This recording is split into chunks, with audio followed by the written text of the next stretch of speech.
La migración es un proceso complejo y se ha caracterizado como una actividad humana por siglos. Las causas por las que se realiza esta actividad pueden ser las siguientes: socioeconómicas, manipulaciones políticas, culturales, familiares, control de los maras, abuso de poder y conflictos nacionales e internacionales. La migración centroamericana inicia en la época de 1980, debido a la crisis política que se enfrentó en la zona. En su mayoría, los migrantes buscan huir de la violencia causada por las guerrillas y el combate de las mismas por parte del gobierno. 83.7% de la población rural vive en estado de pobreza y el 51.5% llega al grado de extrema pobreza.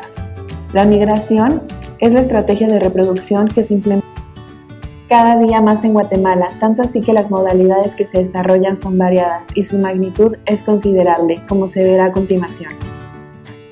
Así también, en la década de 1980, como consecuencia del conflicto armado que se desató en Guatemala, se realizaron migraciones de campesinos que huyeron del ejército buscando refugio en México. Se estimó que en dichas migraciones se refugiaron 42,000 personas en forma reconocida y 150,000 en forma no reconocida. La presencia de niños jornaleros en las plantaciones mesoamericanas es una de las características constitutivas de la agroindustria desde hace por lo menos 2 siglos. De pronto, los niños y adolescentes mesoamericanos ocuparon las portadas de los principales diarios en el continente americano, con imágenes aludiendo a su detención: infantes subidos en la bestia o tren de la muerte, como llaman los migrantes y las organizaciones de migrantes a la red de ferrocarriles privados que atraviesan el territorio mexicano desde Chiapas hasta el norte del país, y que cada año transporta, según diversos informes estatales y no gubernamentales, entre 400 y 500,000 migrantes centroamericanos a través de la frontera más grande del mundo, es decir, la trayectoria que implica cruzar México por tierra para llegar a Estados Unidos. Estas imágenes apelan a la pregunta: ¿qué obliga a un niño a subirse a la bestia? ¿De qué huyen las madres adolescentes que llevan en brazos a sus hijos montadas en la bestia? Según el antropólogo Abdel Camargo, las causas que sostienen la decisión de los menores migrantes a partir son objetivas y estructurales, y en ellas se pueden identificar 3 principales. 1. Por el contexto de violencia, criminalidad e inseguridad ciudadana prevaleciente en la zona. 2. Por razones económicas derivadas de la desigualdad social y precariedad económica. Y 3. Por los movimientos encaminados a la reunificación familiar. Desde nuestra perspectiva, estos 3 motivos centrales pueden traducirse en que estos niños huyen del juvenicidio que representa quedarse. Llegada a México y los obstáculos al llegar. La violencia de las maras en los países del Triángulo del Norte de Centroamérica es la principal causa de que más de 200,000 centroamericanos migren cada año buscando generalmente una mejor vida en Estados Unidos, pero también que las solicitudes de refugio en México casi se duplicaran en 2014. La Agencia de la ONU para los Refugiados, ACNUR, estima que unos 3,000 centroamericanos están refugiados en México, la mayoría víctimas de la violencia, persecución y reclutamiento de las pandillas, pero también por violencia de género. ACNUR en México cree que la incesante violencia es la que hizo aumentar las solicitudes de refugio el año pasado, aunque la situación, según cifras de la institución, se disparó especialmente a partir de octubre pasado, poco después de la implementación del Plan Frontera Sur, que ha casi duplicado las detenciones de migrantes en México y ha dificultado su llegada a Estados Unidos.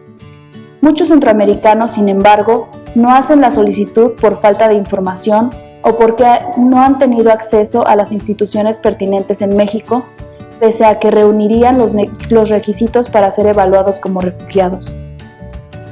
Tanto en los actores del gobierno como en las organizaciones civiles predomina una narrativa migratoria, cuando en realidad es necesario fortalecer el hecho de que muchos centroamericanos son, en realidad, refugiados, afirma ACNUR.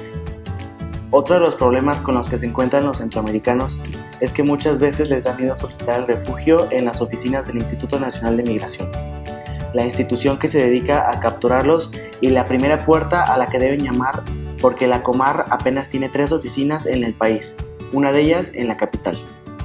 A consecuencia de esto, los migrantes centroamericanos tienden a quedarse sin identidad alguna dentro de nuestro país, sin contar con la ayuda necesaria tanto para recibir atención médica y los otros servicios básicos disponibles en el país.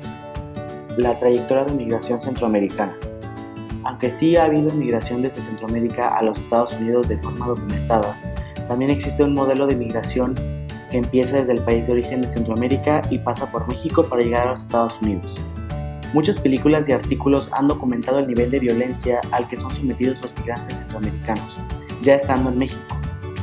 Los que pretenden migrar por México desde Centroamérica corren más riesgo, no solamente por la distancia espacial, sino también por los abusos que enfrentan por ser centroamericanos en México.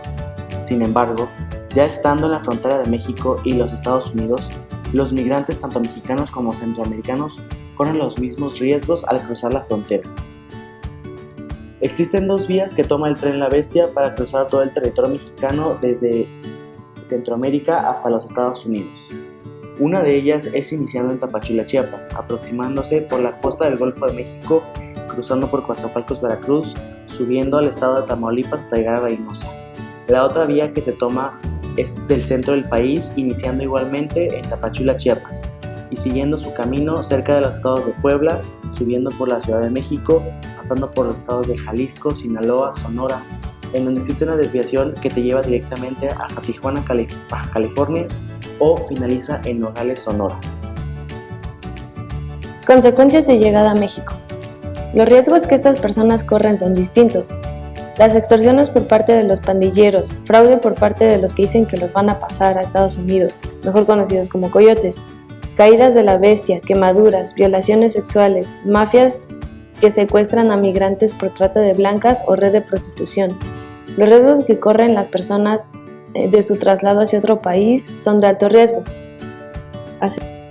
Estafas por polleros o coyotes. Los centroamericanos están dispuestos a pagar grandes cantidades de dinero para poder llegar a Estados Unidos para vivir el sueño americano que tanto anhelan para ellos y sus familias.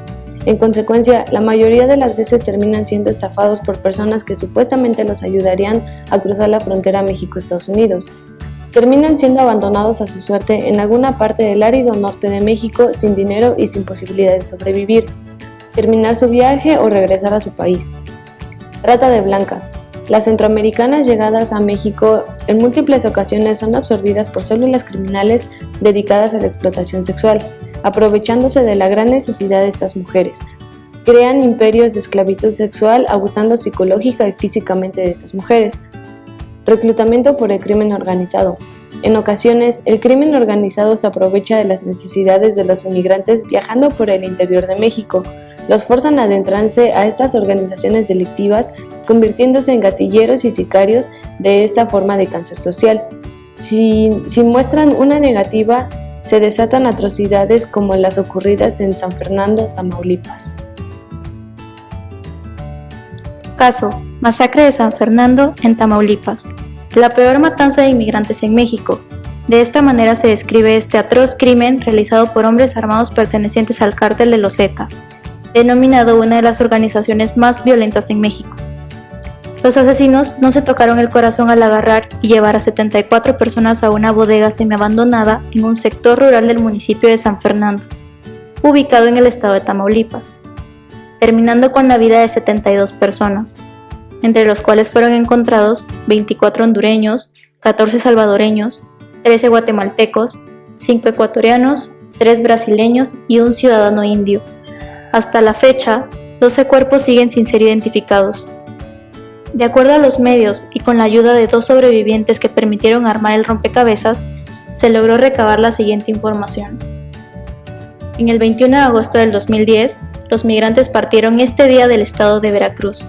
Se trasladaron en 2 camiones y su intención era pernoctar en algún municipio de Tamaulipas.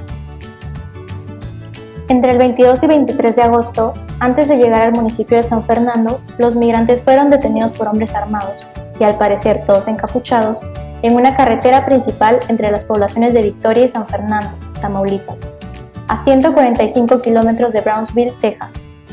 Según el testimonio de Luis Freddy Lala, sobreviviente ecuatoriano, el grupo armado que los detuvo los obligó a proveer información acerca de los parientes que tenían en Estados Unidos. Les exigieron dinero a cambio de su libertad y también les ofrecieron que se integraran al cártel como sicarios, pero todos, excepto un hombre, rechazaron la oferta. Y después fue cuando los llevaron a la bodega, los vendaron, los obligaron a apoyarse contra un muro y los balearon, dándoles el tiro de gracia. Otro caso clave de la desaparición de inmigrantes sucedió en abril de 2011. La prensa mexicana reportó el descubrimiento de 43 restos en una fosa clandestina en el municipio de San Fernando, Tamaulipas. Después de dicho evento, comenzó una cadena de hallazgos de más fosas con restos mortales. La cifra oficial es de 47 fosas clandestinas con 193 restos de personas víctimas de ejecución arbitraria. Los restos encontrados en estas fosas pertenecen tanto a nacionales mexicanos como extranjeros. Sin embargo, en ambos casos se trataba en su mayoría de migrantes que se estaban desplazando rumbo a Estados Unidos. En un afán de frenar la presión internacional, en un principio, sin haber realizado ninguna prueba científica, el gobierno mexicano negó que hubiera personas migrantes. En la actualidad, tanto las autoridades como los familiares coinciden en que los restos encontrados en estas fosas están relacionados con el secuestro masivo de buses, cuyos pasajeros fueron ejecutados y sus cuerpos arrojados a las mencionadas fosas. En este caso, como en el anterior, se considera que hubo una participación ya sea directa o en forma de omisión de funcionarios y servidores públicos. De forma directa, por ejemplo, la vinculación de la investigación penal de 17 funcionarios públicos, de los cuales 7 están siendo procesados en etapa de instrucción por diferentes delitos. De informe se desprende que las autoridades estaban informados de los crímenes cometidos por un grupo de delincuencia organizada en San Fernando, y también se menciona la conclusión de funcionarios municipales, estatales y federales mexicanos con los criminales. Asimismo, se establece que los oficiales de Tamaulipas parecen estar tratando de minimizar los descubrimientos de San Fernando y la responsabilidad del Estado por ellos. Inclusive, en un viaje reciente a Ciudad Victoria, revelaron fuentes oficiales del Estado estar totalmente conscientes del peligro de viajar por carretera en la zona. La existencia de lazos entre autoridades y grupos criminales facilita la total impunidad que existe con respecto a los crímenes cometidos contra personas migrantes.